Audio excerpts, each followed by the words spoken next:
Afternoon, everyone. I'm Greg Stanton, Congress member representing Arizona's 9th Congressional District. I'm in my second term. Before that, I served for 7 years as the mayor of the city of Phoenix. And I want to thank you for joining today's virtual press call. And we hope that you are all staying safe and healthy. And I want to thank my colleague, Congressman Salud Carbajal. I look forward to working closely with you as we co-chair this important task force.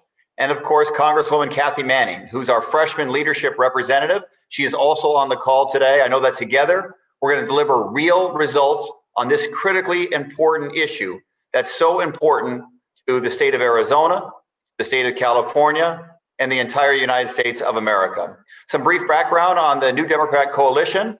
We are made up of 94 forward-thinking Democrats in the House of Representatives, making us one of the largest ideological caucuses in the House of Representatives.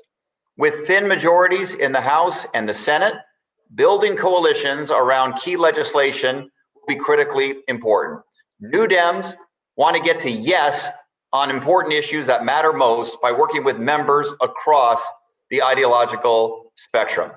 Today, we're launching the New Dem Immigration Task Force because we're committed to building a fair and inclusive immigration system that reflects our American values as a nation of immigrants. I've always viewed immigration as a policy area where leaders can come together to find common ground.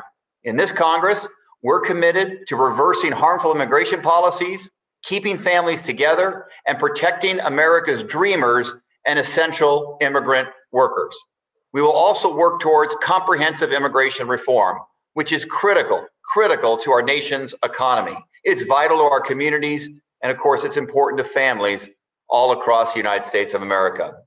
And the two bills that we're going to talk about more specifically today, Dream and Promise Act and the Farm Workforce Modernization Act, they are first steps in achieving these goals. Both bills received bipartisan support in the last Congress, and now I'm proud that they've received the endorsement of the New Democrat Coalition. These policies are not only the right thing to do for our immigrants who have called our country home for so long, they're also the right thing to do for our economy.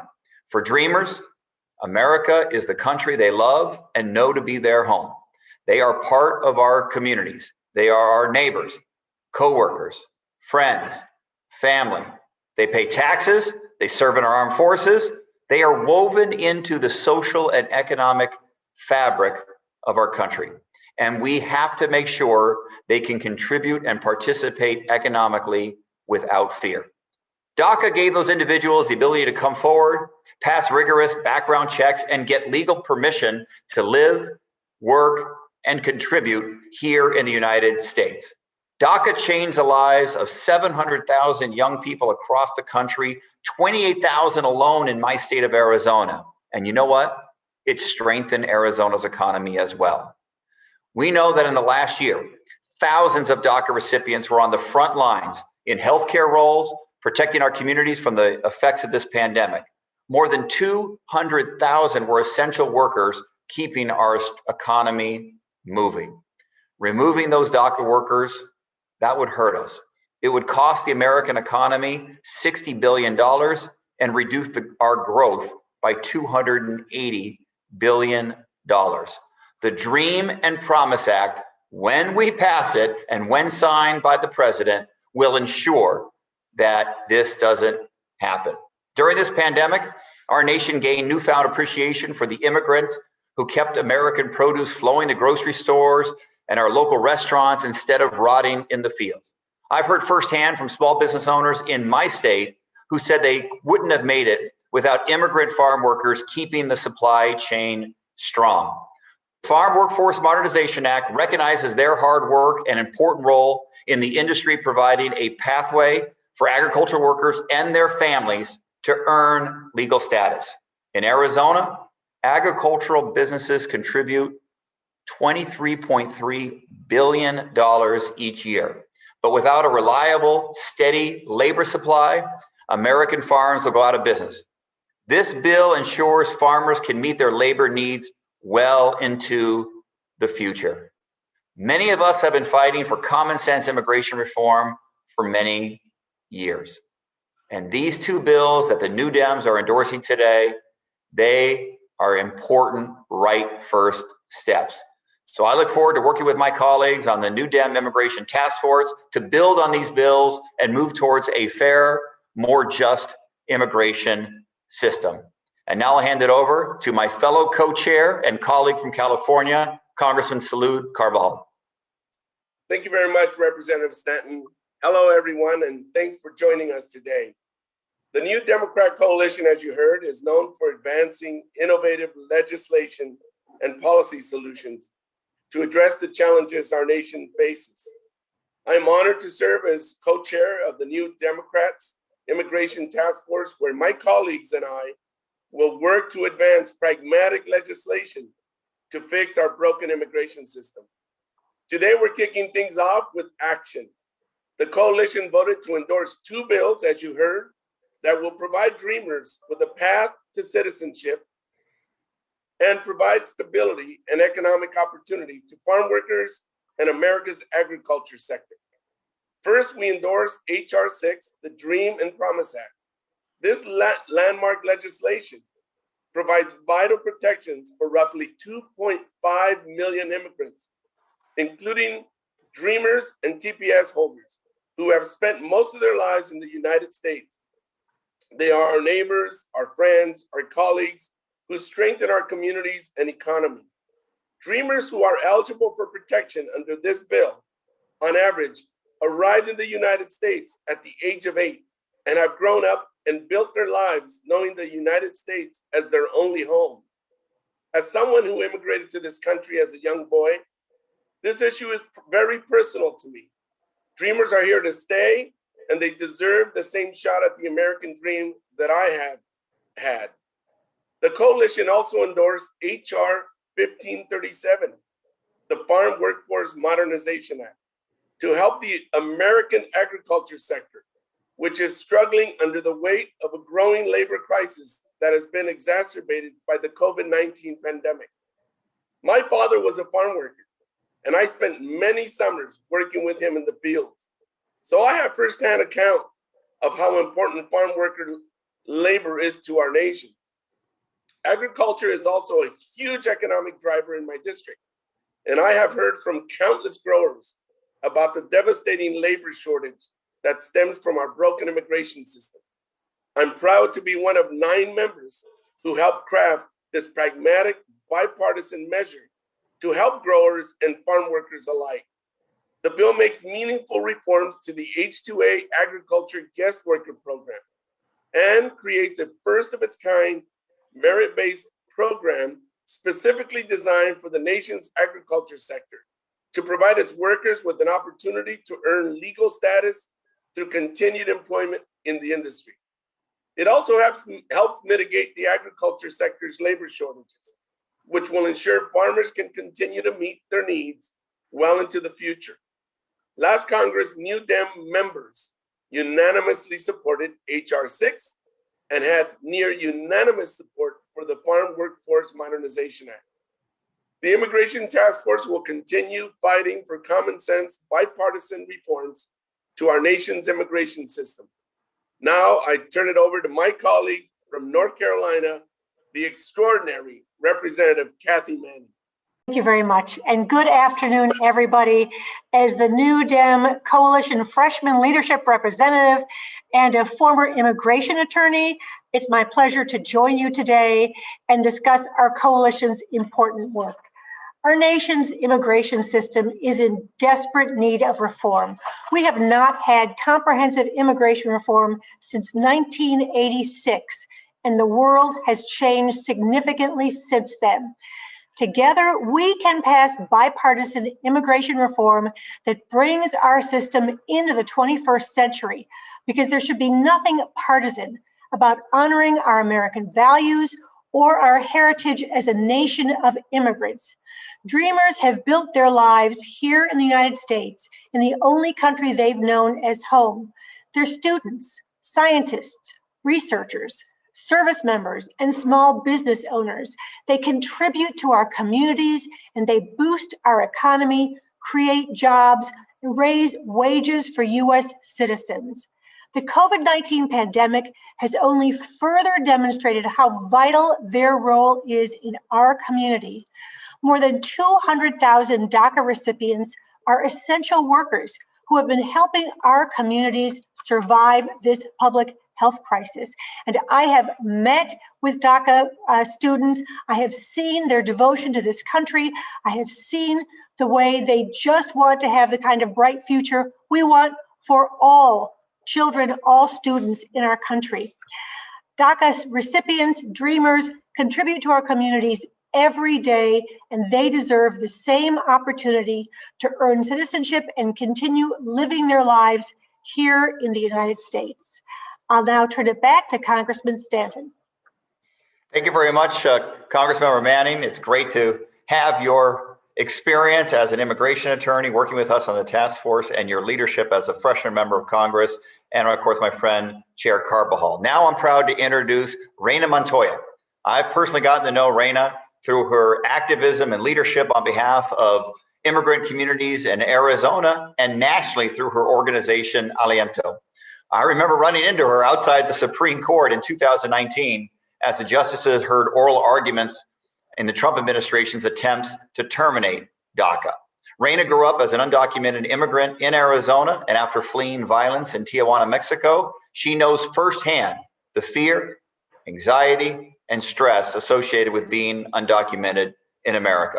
She founded Aliento, a Phoenix-based nonprofit focused on advancing justice for immigrant communities and supporting the 6.5 million undocumented youth and mixed status families through art, leadership development, organizing, and education. Reyna. Thank you so much, Representative Stanton, for your leadership. As you said, my name is Reyna Montoya. I am a DACA recipient. At the age of 10, I ended up fleeing violence after a very traumatic experience that unfortunately was kidnapped. Luckily, he was able to survive, and we made Arizona our home where we sought refuge. In 2012, I was very lucky that I was able to apply for the DACA program and receive it. DACA enabled me to reach my professional dreams of becoming a teacher that would give me the tools to then found my own nonprofit organization, Aliento. I have also been able to purchase a home. Arizona has been the place where I learned how to drive, where I had my first kiss, and really have made it my place where I call home. However, DACA also brought many other different emotions. It created the deep uncertainty of tomorrow, when I would have to continue to wake up at 5 a.m. in the morning, trying to figure it out if the courts were going to make a decision about my future and the future of thousands of dreamers, not only in Arizona, but across our nation. And this takes a deep mental health toll for communities like mine, people like me. It is unconscionable for dreamers to continue to be thrown around as a negotiation tool. And it is my plea today to be reminded that we're people, and that we have lives, and we have made the United States our home.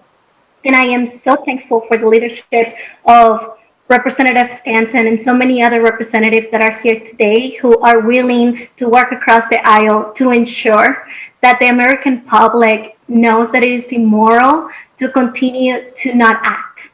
I still have faith that the American people in Congress and our President Biden will work in a bipartisan fashion to ensure that policies like HR 6 make it through the finish line, to ensure that we don't have to wait.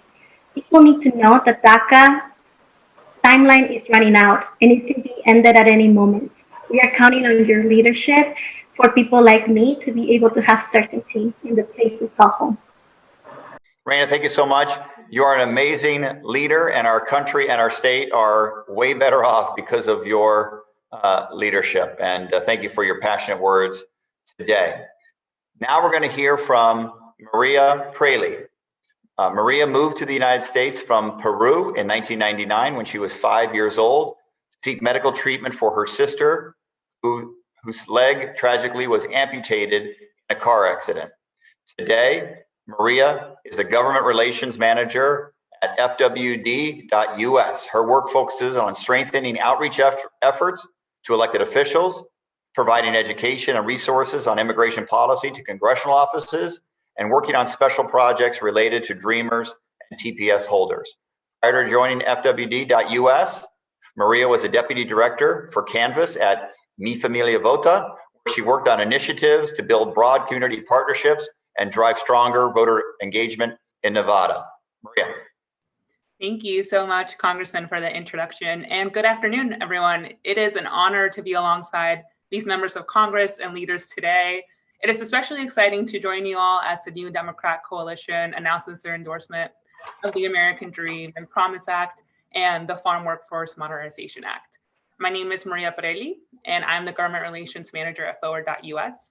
And I speak to you today as a representative of Forward, but also as a DACA recipient who has lived through the pain and trauma of not just the 4 years under the Trump administration, but as someone who has lived with uncertainty for over 2 decades in this country that I call home. As the Congressman mentioned, I moved to Connecticut from Peru when I was 5 years old. My mother made the tough decision to move to the United States following an accident where a car hit my sister, resulting in her right leg being amputated at just 2.5 years old. My mother believed that this country would provide far more advanced medical treatment for her daughter, as well as more opportunities. And it has. But growing up, I knew we were different. Things seemed to be harder for my family because we were undocumented. But I could not fully comprehend what being undocumented meant. It was not until I was in high school that I started to experience the challenges and barriers of my status. I could not get a driver's license when I turned 16 or apply for an after-school job like many of my peers. Upon my senior year of high school, I received multiple college acceptance letters, but quickly learned that my status prevented me from financial aid and many loans. How would my family come up with thousands of dollars to put me through college? Thankfully, DACA was announced on my last day of high school. This policy has been monumental for the lives of hundreds of thousands of other young people like me who have grown up in this country. I then enrolled in community college, excelled, received a scholarship to attend a four-year university, and have been working to fix our country's broken immigration system since graduating in 2016. I could speak today on all my achievements, the grades I received, the community service hours, the honor societies, but instead, I want to share simply that my home is here. This is the place that I've made a lifetime of memories. From attending my first baseball game to marching in the Memorial Day parade in my small town in Connecticut when I was younger with my clarinet, to playing basketball on my high school team. This is the country that has provided me with so much. The place I have built so many incredible friendships, the place I have fallen in love, and the only place that I can truly envision a future. America is my home. And America is the home of the millions of individuals who, like me, would finally qualify for a pathway to citizenship under the American Dream and Promise Act and the Farm Workforce Modernization Act. Millions of individuals who have also built a lifetime of memories in this country. On average, DACA recipients came to the United States at the age of 6 and have lived here for more than 23 years. TPS holders have lived here for more than 20 years. We have grown up in your neighborhoods, gone to school with your children, and prayed alongside you in houses of worship. Now we are doctors, nurses, teachers, engineers, many who are working in essential roles helping our families and communities respond and recover from the public health and economic crisis of COVID-19. People across America have seen firsthand the vital role of immigrants, especially undocumented immigrants, in helping our communities survive the pandemic.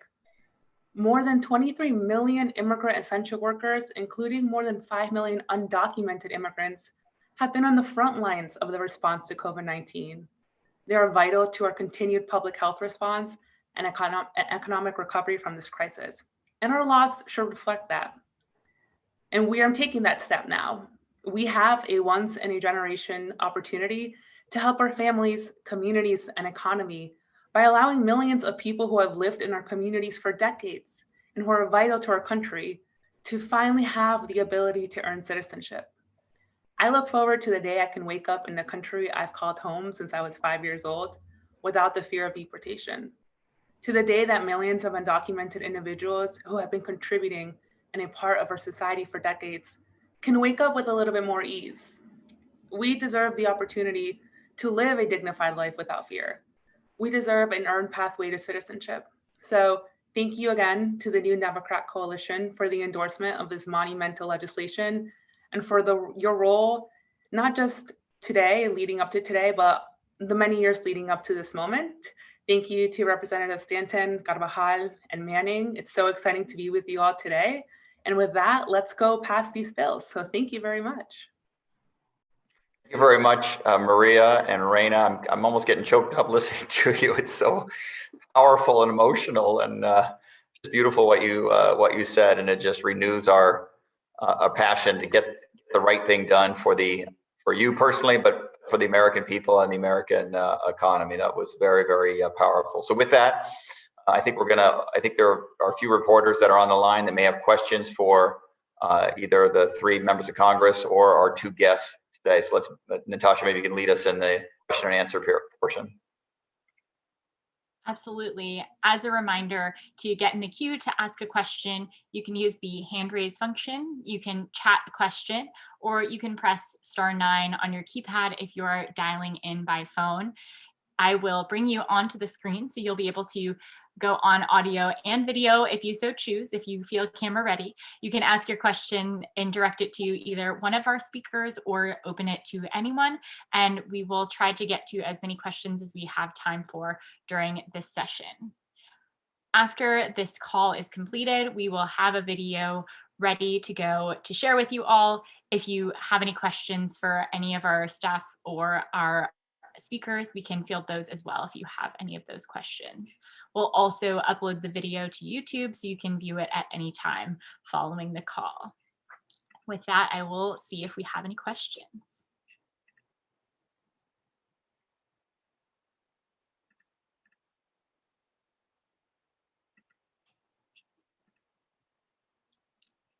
First up, we have Suzanne. Suzanne is from CQ Roll Call. I am promoting her to be a panelist right now. So Suzanne, as soon as you are ready, you can unmute yourself and ask your question. Yes, hi, thanks so much for having the call. I had a question for the three lawmakers here. I was wondering if you guys had any update on the timing of the Dream and Promise and farm worker bills next week. And are you guys hopeful that passage of those bills in the House will help them gain traction in the Senate? And just more generally, I was wondering if you could speak a little bit to how you see those bills playing on the Senate floor this time around. Salud, jump in, please. I think there's quite a momentum, and I think you're going to see bipartisan support, hopefully for both bills. I see them moving swiftly through the House next week. The U.S. Citizenship Act, I think, is going to require a few more markup, regular order hearings before it moves forward. But I do think that will move forward in the weeks and months to come. But for next week, I think you're going to see these two bills move swiftly, and I'm hopeful that we're going to see bipartisan support, at least for the Farm Workforce Modernization Act, and I'm hoping that we're going to see enough bipartisan support as well for the Dream and Promise Act. And I'm in complete agreement with my co-chair. We need to get strong votes next week on both of these critically important bills. And if last year is any guide, we expect it to be bipartisan support. And of course, with the way the Senate is divided right now, the best thing we can do to continue to build that momentum on these critically important bills is to get the strongest vote possible out of the House of Representatives. And by the way, that good strong votes in that regard will build momentum for other very important bills that will be coming before this Congress dealing with immigration as well. And we wanted to make sure that this caucus, the New Democratic Caucus, one of the largest ideological caucuses, and the one that works with everyone. Our specialty is working with all caucuses and across the aisle. When this caucus comes out and supports something, there's a really good chance it's going to pass by a wide margin. Let me just add to that. Many of us belong to other caucuses, Representative Manning, myself, and Stanton. For example, I'm also part of the Problem Solvers Caucus. And I presented and have been advocating for these bills before that caucus as well. And so all of these different caucuses that we are also members of, we're creating the momentum, we're creating the support. And that should lead to not only robust outcomes in terms of votes next week, but as my co-chair said, really enhancing the momentum, not only for these two bills to make it over the finish line, but for the broader United States Citizenship Act as it moves through the process. Representative Manning, if you want to add anything, otherwise we can take another question.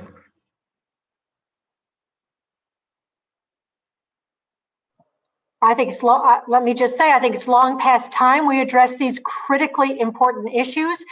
And we have been seeing great work from the House so far in the past couple of weeks. We've gotten a lot of bills passed, so I'm looking forward to seeing these bills passed next week.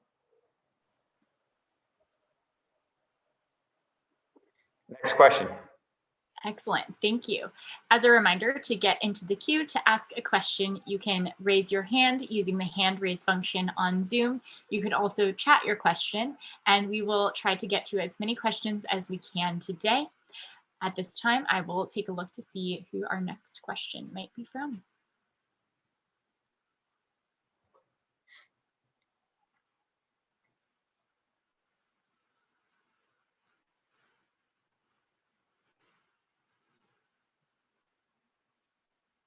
As we wait for potentially another question, I will allow any of our speakers to share any additional points that they'd like to. And before I do that, I will read Grace's question. Grace is from the Santa Barbara News Press. She chatted her question. I'll read it aloud. Why would you say this bill is important, especially considering the disproportionate impact of COVID-19 on farm workers in H-2A housing? Well, since that's from my district, I'll kick off the response. It's incredibly important. And I'm assuming, Grace, you're referring to the Farm Workforce Modernization Act. It's important because we need to make sure we're providing a legalization path for farm workers and their families, and at the same time, creating a sustained labor pool for agriculture. And when you consider during COVID that these workers were deemed essential, and they were responsible, like many other essential workers, in making sure that our food in the fields got harvested, that it made its way to our grocery stores, and that it wound up on our tables, reminds us of how important of a role they play. So I think it's incredibly important for our food supply chain. It's important to recognize the labor and the hard work and the role that these essential farm workers play in our society and in our nation. And it's only proper that we recognize that and provide for their many contributions to our nation's prosperity and economy once and for all, a long overdue pathway, legalization pathway and pathway to citizenship. And I'll just jump in and add to that. Representative Carbajal said it very well, and he's great to work with. This is your local paper, right? Salud. Yes. Salud is great to work with here in Washington. Strong on issues and a lot of fun. But look, if you're looking for bipartisanship in Washington, and some people say they think they've lost hope about the opportunities for bipartisanship. This bill should give you hope. We stand on the shoulders of Congresswoman Zoe Lofgren, who chairs the Immigration Subcommittee of Judiciary. And she spent a lot of time crafting this bill very carefully to balance out a lot of different interests. But because of that leadership, her and Salud and the others that put together this bill, a lot of Republicans signed on to this bill in the 116th Congress. And we're expecting a strong bipartisan vote on this particular bill. And whether they're voting for it because large farming operations asked them to, or representative farm workers asked them to, at the end of the day, they got to yes on this. And so I know in the past, immigration has been used as such a wedge issue. People have tried to use it to create fear or something. In the 117th Congress, we got to do what's right for people and what's right for our economy. And I'm really happy that so many Republicans did see how smart this bill was, how good it was for putting food on people's table and for the farm workers involved and for that industry. And when this passes the House and when it passes the Senate and is signed by the president, it really is a model of how to do comprehensive immigration reform. And that's why this particular bill is so important. Let me add to that real quick. When you consider all the groups that supported it, the United Farm Workers, the United States Chamber of Commerce, the Western Growers, the California Farm Bureau, you name it, on and on and on. Diverse stakeholders came together. We worked in a bipartisan fashion to make this happen. And this is a great piece of legislation, as is the promise, the Dream and Promise Act. But since we're talking about farm workers, this has been a great effort, and I'm really proud of it. I'm proud to have been one of the individuals that helped craft this bill, and I'm looking forward to it coming to fruition with bipartisan support. Excellent. Thank you, Grace. Any other questions? We have time for possibly one more question if we have any from reporters who are joining the line. If you've just joined, you can use the hand raise function. Raise your hand in the bottom of your corner screen on Zoom. You could also chat your question and we can do our best to get to it.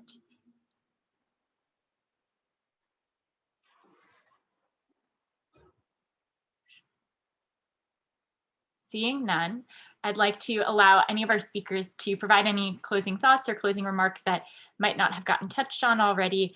Otherwise, we thank you all for joining. As a reminder, we'll have this video recording available after the call. If you have any follow-up questions, feel free to reach out and we can coordinate afterwards. Let me just add something. Maria and Reyna both brought this up. They did a great job talking about their own lives and the impact on their own lives. It's well past time that we pass a DREAM Act, and now in this case, the Dream and Promise Act. In Arizona, where immigration has been used as such a wedge issue for a long time, we're a border state. We are so lucky that as a result of being a border state, we have this wonderfully diverse population, including many dreamers. And over the years, our legislature has passed some often mean-spirited laws to make life so difficult for our dreamers, including not allowing them, even though they grew up in Arizona, to pay in-state tuition to our universities. And so as a result, we have this almost lost generation of folks that should have gone to Arizona State University, which is in my district, or one of the other great universities, or Grand Canyon University, where Reyna attended, for either U of A or ASU or Northern Arizona University. And yet, because of these mean-spirited laws, they weren't able to afford tuition. They weren't able to achieve higher education. And that is such a self-defeating thing for our state and our country. And that's an important point I wanted to make about another reason why the Dream and Promise Act is so important. So people can achieve their dreams, their full self-fulfillment, and we can get the full economic value of having the highest educated workforce possible.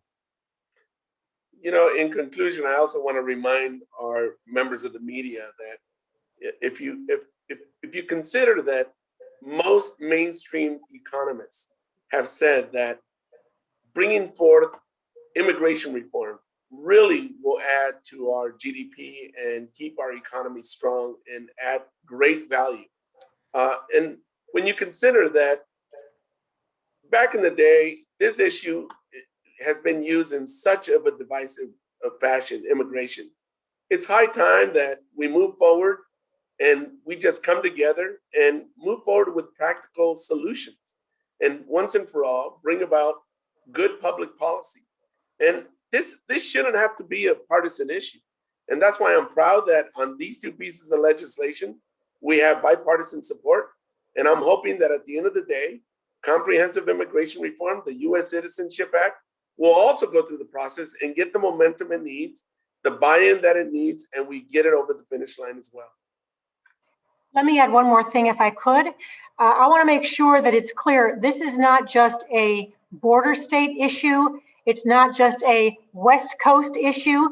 I'm not just a new member, I'm also from the other side of the country. I'm from North Carolina.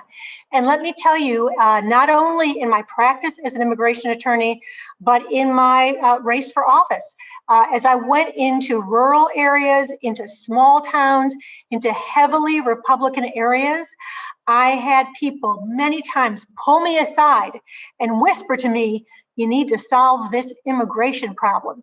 And I approached them with trepidation and said, well, tell me what you mean by that. And they would, every single one of the people who brought that up would say to me, you need to get these people legal. These are good people. These are hardworking families. These are kids who've grown up here. They contribute to our communities. We would miss them if they were not here. So this is an issue that resonates across the country and across Republican districts and Democratic districts. It's important. We need to get this done. Reyna or Maria, any final thoughts or comments? Thank you so much. I think for me, time is of an essence. I'm so glad for the leadership of all of the lawmakers in this call, because at the end of the day, the DACA program is sticking. It is really important that we have to acknowledge that there is litigation trying to make the DACA program end as soon as possible. We also have to acknowledge that there's a lot of dreamers who were too young to apply for the DACA program that are facing the harsh realities of not being able to go to college and pay in-state tuition like in the state of Arizona, or we see other restrictions like in the states of Alabama and Georgia. So it's really crucial that we have a solution as soon as possible, specifically for people like Maria and I, and thousands of the students that I get to work in Arizona and across the nation. I actually, Representative Manning, thank you so much for bringing that up, because I've been working with Dreamers in North Carolina who said we need a solution as soon as possible. So that's the only thing that I really want folks to know, that time is of an essence. DACA is under threat and we need a solution as soon as possible. Thank you, Reyna. See you back in Arizona soon. Maria.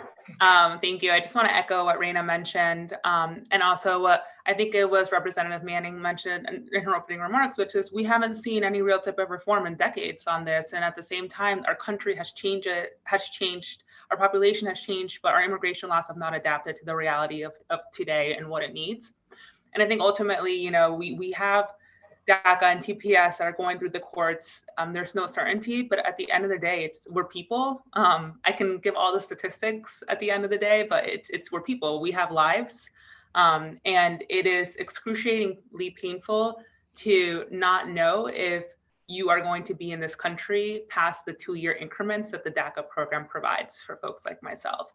To not know if you're going to be able to pay your rent, to not know if you're going to be deported to a country who, for me, I can speak Spanish, but I have a hard time speaking it at times because I came here when I was so young, and I grew up in Connecticut in a primarily white middle-class town where there weren't many people who looked like me, much less spoke Spanish. So I think echoing Reyna, particularly on the fact that time is of the essence, we don't know what's going to happen with the DACA program, and also just reminding folks that there's huge, overwhelming support, bipartisan support from voters from across the country that support a pathway to citizenship for Dreamers, for DACA recipients, for TPS holders, for farm workers, and really for the whole undocumented community who has been here for many, many years. So I think now is the time to stop thinking about the politics and to get onto work. And I'm so thankful that this coalition is doing that these members are doing it. So I'm looking forward to passing this bill and then moving on to the Senate and getting something signed into law because our community so desperately need it. So time is of the essence. That's a strong ending message. Thank you.